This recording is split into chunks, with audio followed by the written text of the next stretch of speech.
Good afternoon. Thokozani, Camagwini, Khanyalelisedi Libelilona. Greetings to everyone that is watching. A special greeting to my fellow healers, star seeds, beautiful children of God. I hope you're having an amazing afternoon after the May Day break. I just thought I would share a few of my thoughts. I was just watching now on TikTok a video which featured Siyabonga Mkhize, and he was talking about workplace witchcraft. I was touched. As we would say in South Africa, I was touched on the studio. I have stories for days. I guess if you've been in a corporate career for more than 20 years and you're gifted, even if you didn't know it at the time, it resonates, and I've seen more than my fair share. So he talks about direct attacks of witchcraft, where someone comes to your workplace or your desk and they spray on or sprinkle whatever mixture of herbs and whatever they've been told to put together, sometimes including bodily fluids like urine. Yes, I know it's disgusting, but you will have no idea what lengths people will go to get what they want. But they will go to whatever lengths just to make sure that they get ahead or you get left behind, or a bit of both, whichever it is.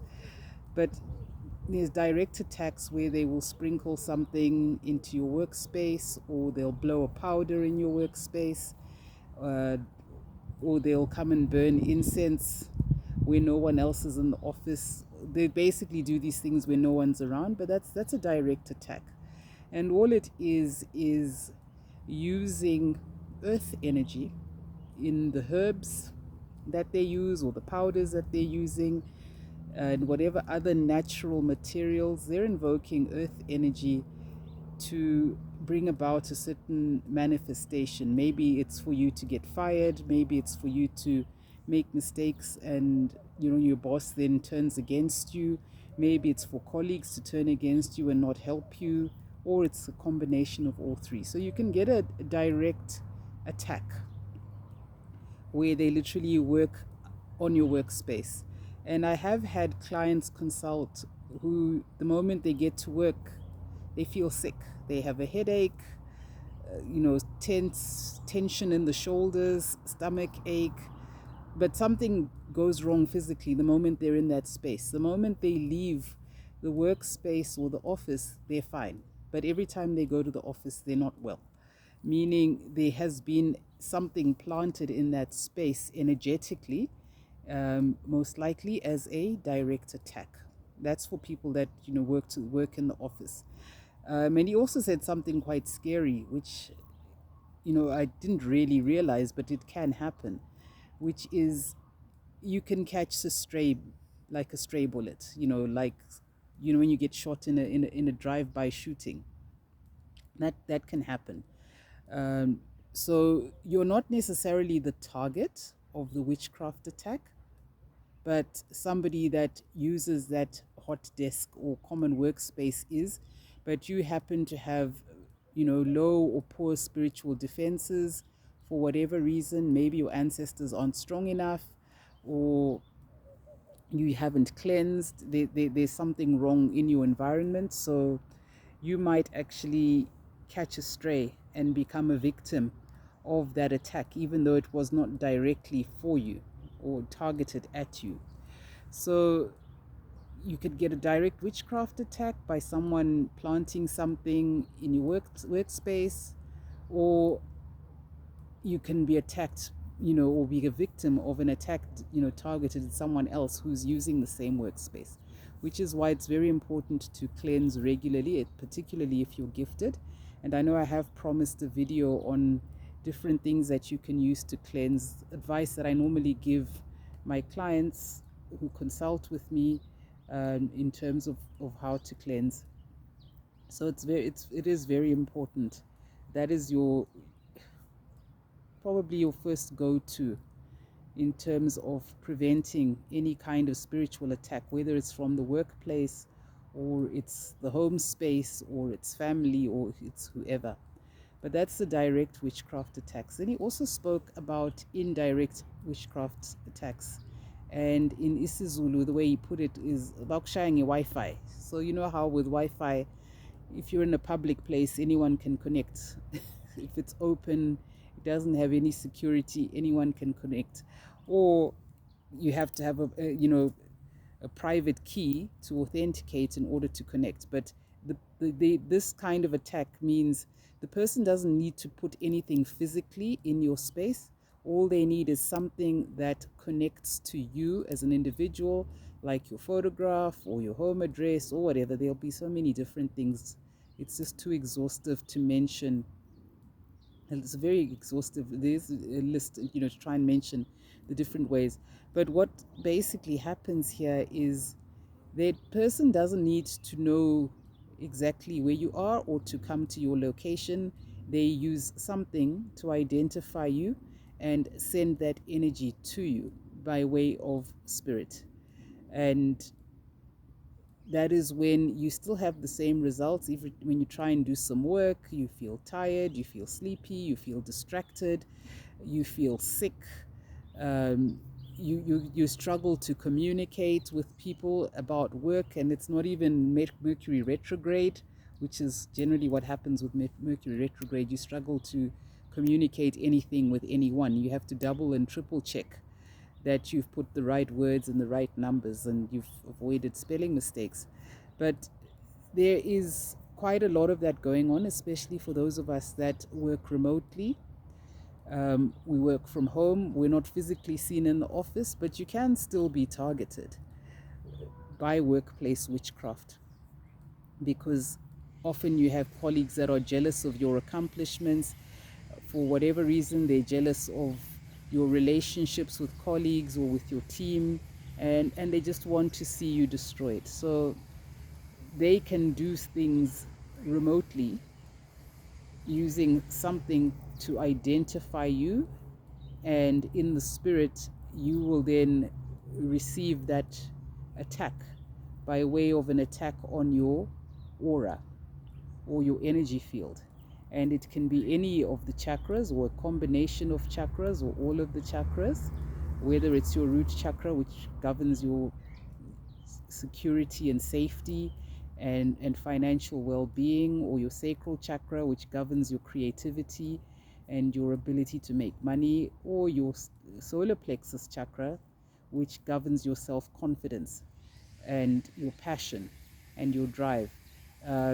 Sometimes the attack can extend to your heart chakra, which is where your feelings and your ability to form and maintain relationships is governed. That's where that energy resides. Or it could be your throat chakra, which is about communication, what you say and what you hear, and what you say and what other people hear. You think you're saying one thing, other people are hearing a completely different message.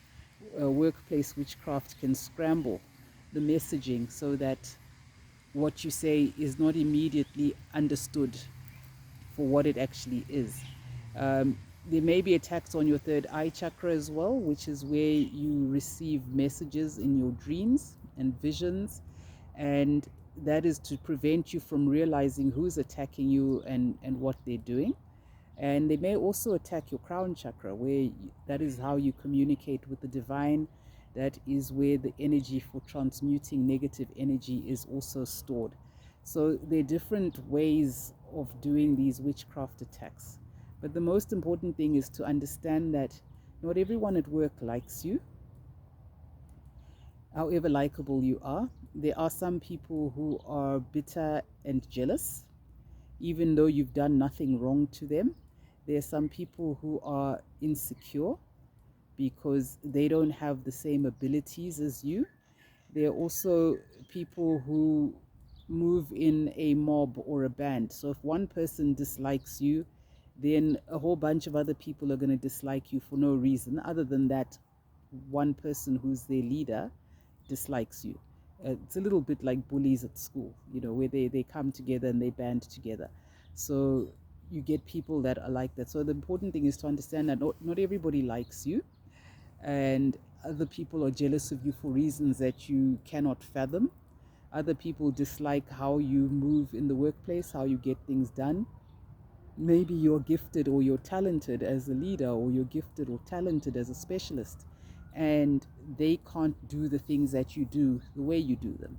And instead of focusing on self-development and understanding what their strengths are and playing to their strengths, they would rather spend the energy going up and down to sorcerers to get all kinds of things just to bring another person down.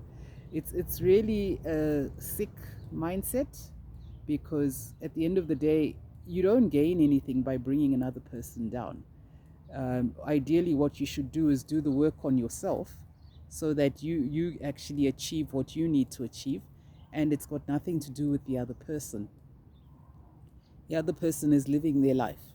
But you get people that live in resentment and anger and will do anything to bring the next person down. Some people are jealous of your relationship. So when you come back from the weekend and you posted, maybe you went out for dinner with your husband or your boyfriend, or you went out for a concert, or you had fun, or you did something else, there's some people who will get angry and dislike you and want to bring you down and want to tear your life apart just because you're having a good time and they're not. So it's important to understand that people have different motivations. You cannot possibly understand everyone's motivation or why they don't like you or whatever's going on with them. All you can do is to do you and to take care of you and to do the best you can on the job that you've been given to do. So, in terms of stories, well, very early in my career, I found myself working in the head office of our division, and the place was toxic. There was a lot of gossip, there was a lot of backbiting, a lot of underhanded behavior, a lot of sabotage, um, deliberate misinformation, keeping vital information from people that needed to do it.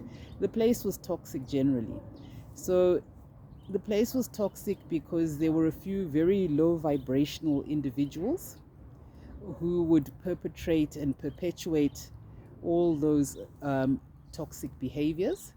So what it did is it created a fertile ground for anyone who had any kind of witchcraft or sorcery going on, bringing in whatever they were doing and trying to take each other out. And I remember actually having a dream where I was at work and in a physical fight with a woman that I don't know. It's only now that I'm older and I understand my gifts and so on, that I understood that I was battling in the spirit with one of the sorcerers or sorceresses who'd been sent to do some work in that environment to keep it low vibrational or to attack a specific person for whatever reason. Needless to say, I eventually left that department, went to work somewhere else where it was calmer, more peaceful, not as toxic.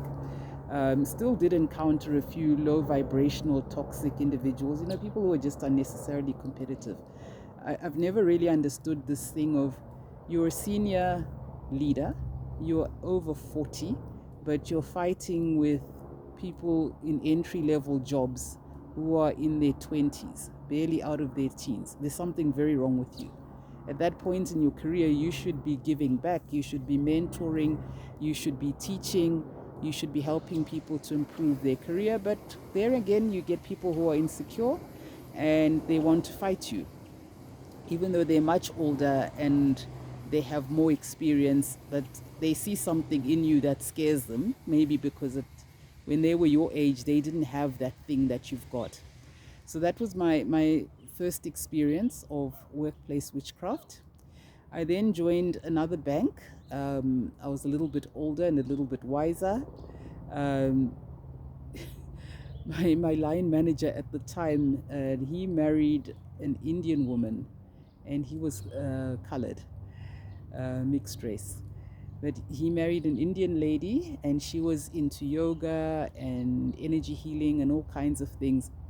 This man used to come and burn incense in the office, right there during office hours in front of people.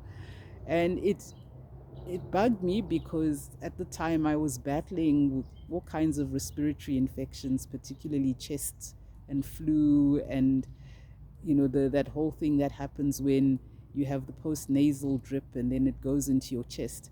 And there's this man burning incense almost on a weekly basis at his desk, and his desk was right next to mine. That was my first experience of actually seeing someone burn incense live. I smelt incense when I had been shopping downtown in the Indian quarter with the Indian shops, because they burn incense. But somebody actually had the guts to burn incense in the office during working hours with people there. I thought, wow, okay. Anyway, I had to just find a way to leave my desk as long as the incense was burning, and then come back when it had cleared, because the smoke used to affect me. But clearly this man felt he was under attack, or he was trying to generate some sort of outcome, manifest something, and so he burnt this incense. Tragically, that particular colleague eventually left the organization, went to another organization, and he died in a terrible, terrible car accident. So I still feel for him and his family and his children. But what he may have been doing might not necessarily have been witchcraft. It might have just been a defense mechanism, because he felt he was under attack. But yeah, that was an example of somebody who actually, was trying to do something, and it was just weird to see in the workplace. And another story that I recall, I had a line manager, and she was in charge of an operations team. And operations teams are very big, and they often have very junior employees who are consultants. And she told me that the one time she came into the office early in the morning, and she found one of her subordinates busy with a bottle of oil, sprinkling this oil in her cubicle. And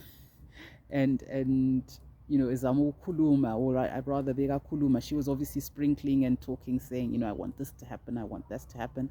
I don't know whether she was doing the ritual to get this line manager to like her, or like her more, or she was doing it to just, ruin her and ruin her reputation, and that kind of thing. It wasn't really clear. But I laughed when she said to me, oh, those things don't work on me. And she's actually a white Afrikaans speaking woman. And the colleague in question that was doing the sprinkling was an African colleague. So, that's another example. People do these things. I think she didn't really, she made sure she left the cubicle and then pretended she hadn't seen anything, but she had seen everything. And at the time, I felt really embarrassed to say, but how can we do this as Black people? Why can't you just do something else, pray or whatever? That's before I really became aware of my own spirituality or my gifts. But at the time, I really felt embarrassed to say, that now what are these people going to say about us, that, we practice witchcraft and things like that. But that's another story, an example of what people actually do in the workplace. And then I have a couple of personal stories as well. I then went to in another place where I worked. Again, I couldn't understand it, but the environment was very, very toxic. It was an operations team, and everybody was just constantly at each other's throats. Everyone was against each other. There was this unnatural sense of competition and one-upmanship, and you didn't really understand what was going on.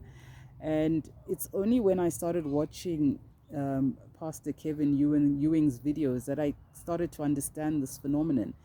It was a very large team, very large space, probably had about 100 or 200 people working there.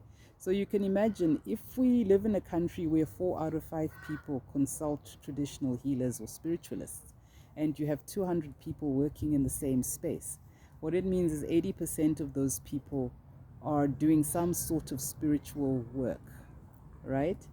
And a few of those people are probably doing dark spiritual work. So black magic, sorcery, witchcraft, while maybe the others are doing a bit of defensive magic. You know, in Harry Potter, they call it defense against the dark arts.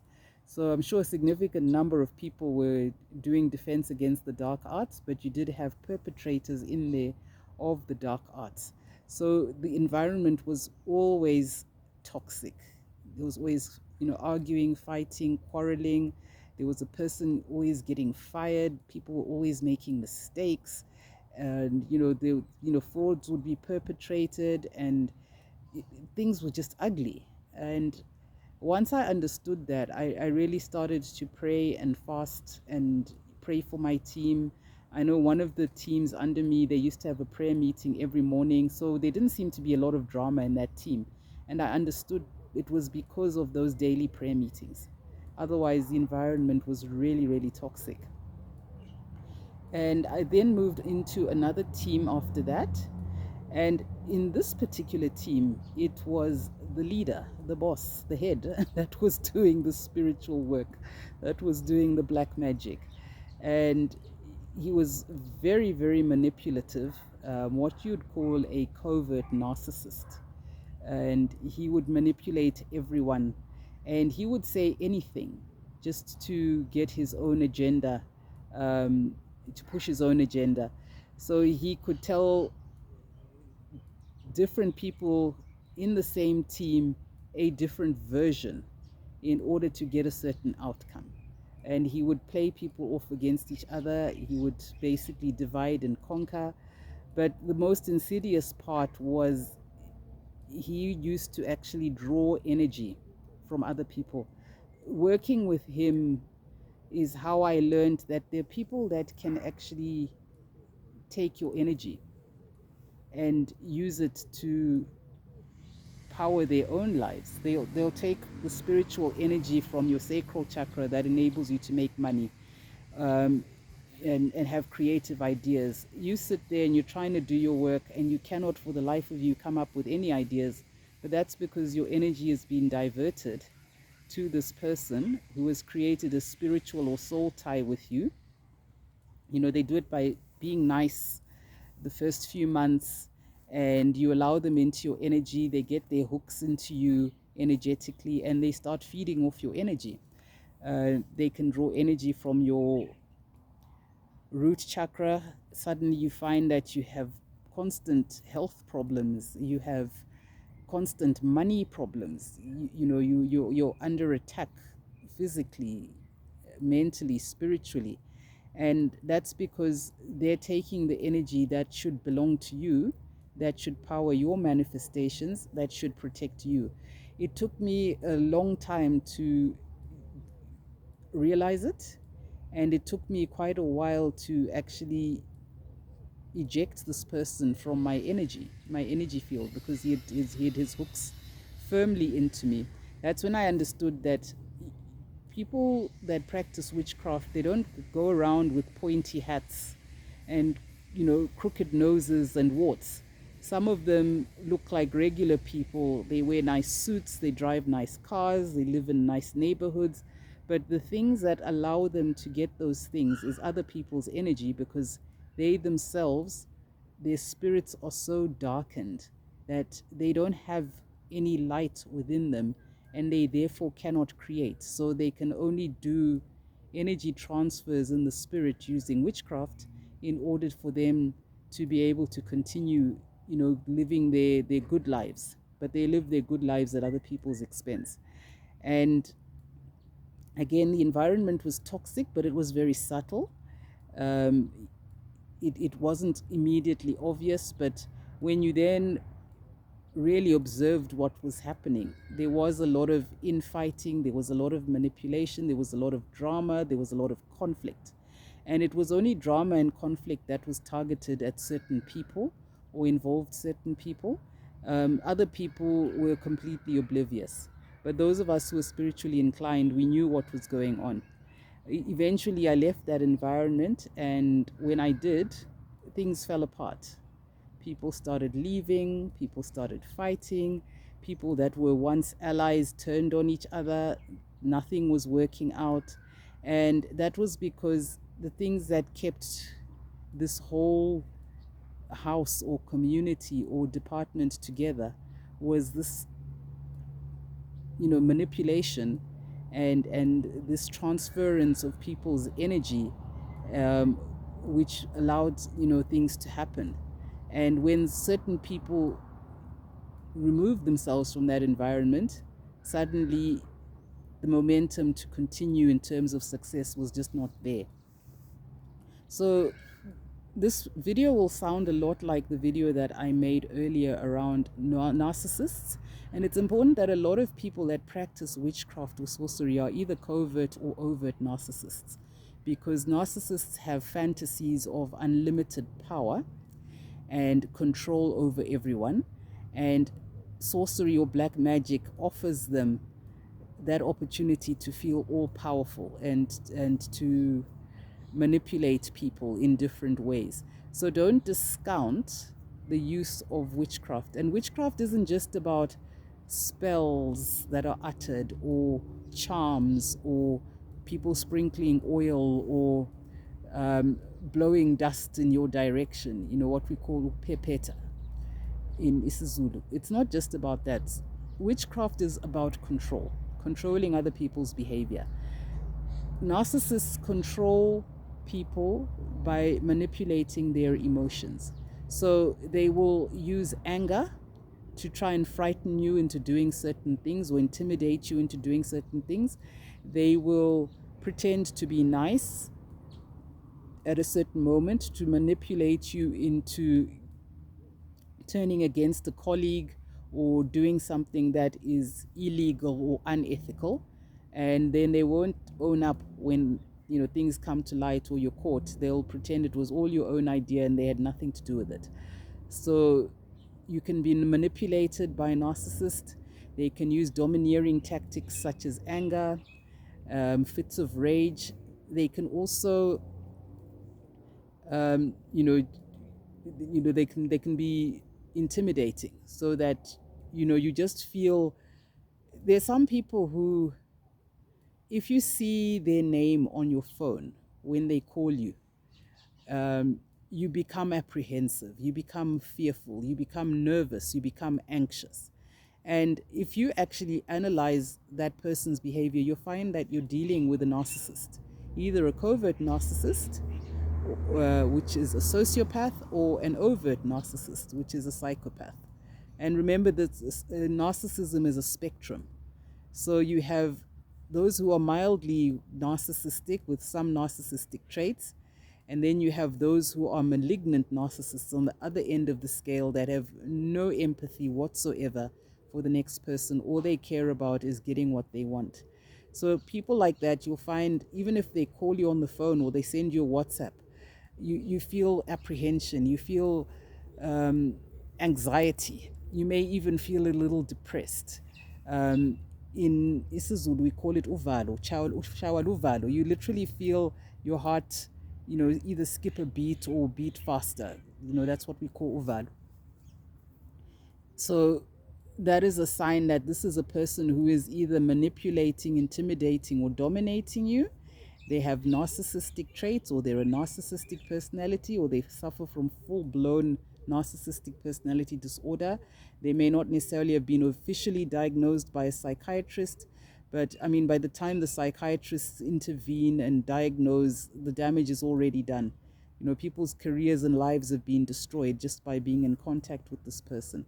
So people like that are not above using what we call word witchcraft, where you don't need oil or incense or herbal medicine. You just speak the word. And because of your strong will, you are able to effect and affect other people physically, emotionally, and spiritually, particularly spiritually. Because what manifests in the physical at a mental, emotional, or physical level would have been planted in the spiritual. So some people have very strong intentions and they use words, and those words can affect your reality if you are not mentally, physically, and spiritually strong.